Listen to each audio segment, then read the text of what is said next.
Itinanggi ng Justice Department, DILG, PNP at NBI ang sinabi ni Congressman Paulo Duterte na may arrest warrant na ang International Criminal Court laban kay Senator Bongo. Tinanong naman si bagong Senate President Win Gatchalian kung bibigyan nila ng protective custody si Go gaya ng ginawa kay Senator Bato de la Rosa. May report si Ian Cruz. Hindi na lang daw si Senador Bato de la Rosa ang ipinaaresto ngayon ng International Criminal Court o ICC. Maging ang kaalyado niyan si Senador Bongo, may arrest warrant na rin umano ayon kay Congressman Paulo Duterte.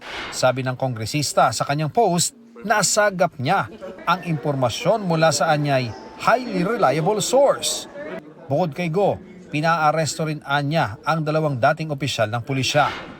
Sina Go at de la Rosa ay dalawa sa tinukoy na co-perpetrator ni dating Pangulong Rodrigo Duterte sa kasong Crimes Against Humanity sa ICC dahil sa war on drugs.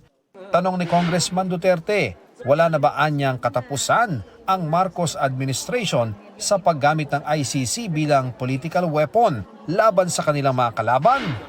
Huwag nating kalimutan na yung kaso na sampa ito 2017 pa. So hindi ito wine-weaponize, kinakailangan lamang po na matugunan din ang hiling ng mga kababayan natin. Kung may kailangan managot, dapat na managot.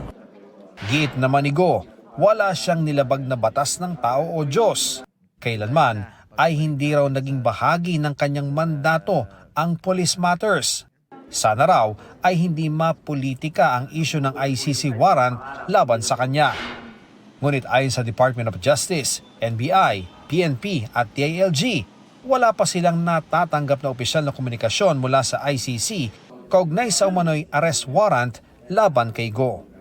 Sabi niya, highly reliable source. Baka high lang. Wala pa ako nakita. Baka sabog siya nun. We're always prepared. Pero yung mga ganong klaseng pronouncements, delikado yun, di ba? Buti pa siya alam niya. Ako, hindi ko alam.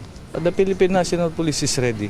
Marami tayong tracker, manhunt teams, at arresting to implement warrant of arrest. Wala pa po. Wala po kaming nare-receive pa. Walang communication pa ng warrant.